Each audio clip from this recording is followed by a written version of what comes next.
Il-ħadd tas-solennità ta' Sidna Ġesu Kristu Sultan tal-ħolqien kollu, sena B.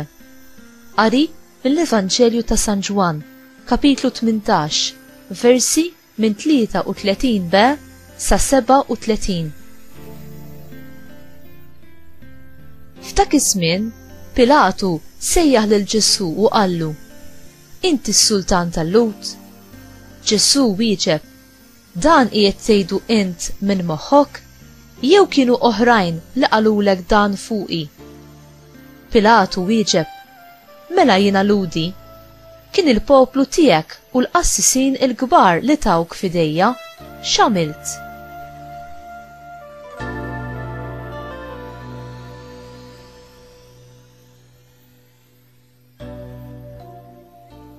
Ġesu wieġeb: Is-saltna tiegħi mhijiex ta' din id-dinja.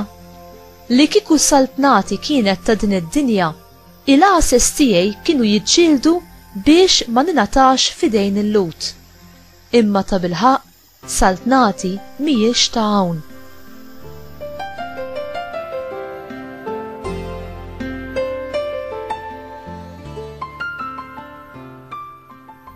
Pilatu qallu: Mela int Sultan?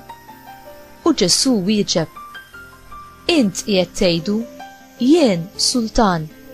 Jien għalhekk twilidt u għalhekk ġejt fid-dinja biex nixhed għall-verità. U kull min iħobb il-verità jisma' leħni.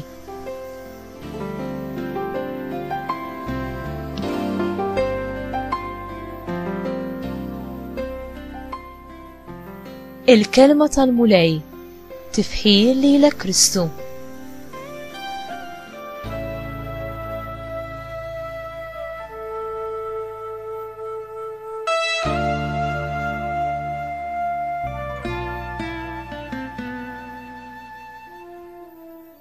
San Ġwan imur aktar il-qudiem minn dak li jiktbu l-Evanġelisti l-oħrajn biex jafferma l-istqarrija ta' Ġesu dwar li huwa re.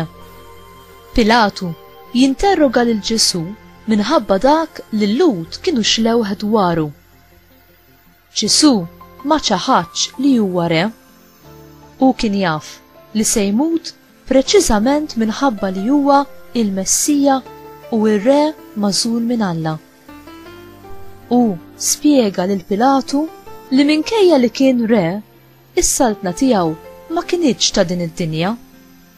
U ma ġiex biex jistabilixxi saltna fuq din l-art, imma saltna spiritwali li bija jirbaħ l-qlub ta' dawk in-nisa u r-ġiel li jisimgħu il-kelma tiegħu u joqogħdu għaliha.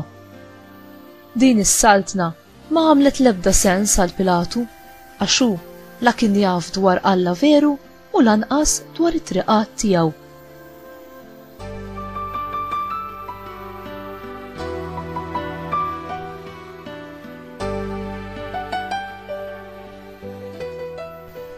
Din is-silta tal-lum tkompli billi Pilatu jistaqsi lil Ġesu dwar x'inhi il-verità. Ġesu wiegħed lid-dixxipli tiegħu li jekk huma jibqgħu fil-kelma tiegħu huma jarfu l-verità u l-verità teħlishom.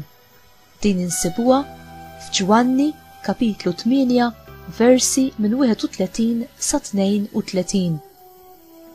Kif nistgħu nkunu ċerti li Ġesu huwa dak li huwa stess jistqar, li ben ta' Alla u s-Salvatur tad-dinja?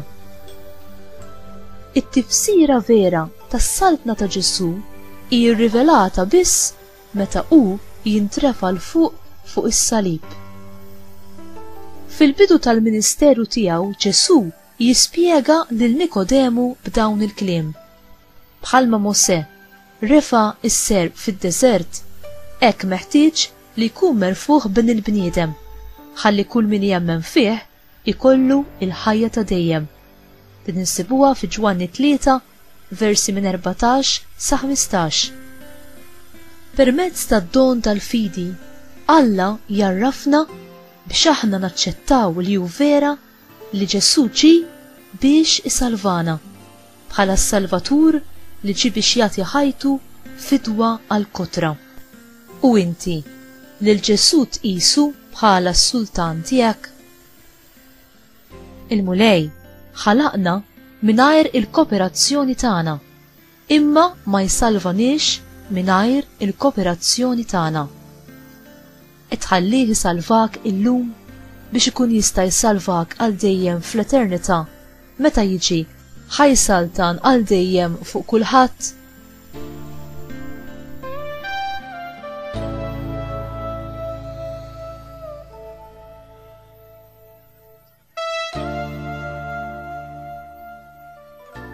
Mulej Ġesu, inti sofrejt inġustizzja u abbużi bimħabba għalija.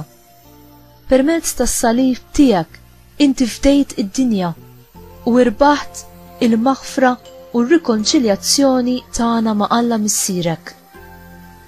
Atina l-kuraġġ ħalli aħna nażlu dejjem dak li hu tajjeb u naħarbu dak li hu ħażin. Għażiża Marija, int li lilek għażlek biex issaltan miegħu bħala s-Sultana fuq kulħadd, fuq il-ħlejjaq kollha. Atina l-grazzja li waqt li nħarsu lejk nagħmlu kuraġġ ħalli aħna narfu li wara t-taħbit ta' din il-ħajja għad ukoll insaltnu miegħu fil-glorja. Amen.